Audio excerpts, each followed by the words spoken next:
តោះជាយន្តហោះលើកដំបូងពីហូជីមិញមកប្រទេសកម្ពុជាធ្វើយ៉ាងម៉េចទស្សនាវីដេអូអ្នកនរគ្នាជម្រាបសួរបងប្អូនទាំងអស់គ្នានិយាយទៅវីដេអូមុនពីខ្មែរមកវៀតណាមខ្ញុំបានប្រាប់បងប្អូនហើយពីរបៀបជិះឥឡូវនេះយើងពីវៀតណាមទៅខ្មែរម្ដងយើងមកមើលលេខ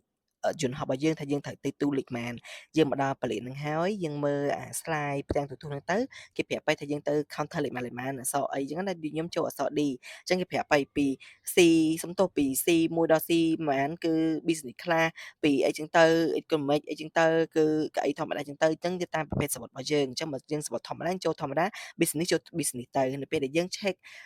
passport check អីហើយគេនឹងចេញកណ្ដាស់ boarding pass ហើយគេឲ្យយើងទៅវាយ passport ចេញក្រៅប្រទេសមានន័យថាយើងវាយ passport កន្លែងវាយ passport ហ្នឹងគឺនៅក្បែរហ្នឹងតែម្ដងហើយនៅពេលដែលវាយ passport ហើយយើងមកមើល gate របស់យើងពេលខ្លះសម្បត្តិជនខ្លះអត់ចេញ gate នៅលើហ្នឹងទេអញ្ចឹងយើងត្រូវមកមើល gate នៅពេលដែលយើងវាយ passport ចេញហើយណានៅពេលដែលវាយ passport ចេញហើយគឺមានទាំងទូរទស្សន៍មួយឲ្យយើងមើល gate ហើយអញ្ចឹងយើងដើរទៅរក gate របស់យើងថាយើងនៅ gate ណាមួយណាអញ្ចឹងទៅអញ្ចឹងយើងមកមើល slide មកមើលប៉ាយដែលគេបង់ដាក់ហ្នឹងទៅដូចខ្ញុំនៅ gate លេខ21អញ្ចឹងទៅយើងទៅដើររកដូចខ្ញុំណាលេខ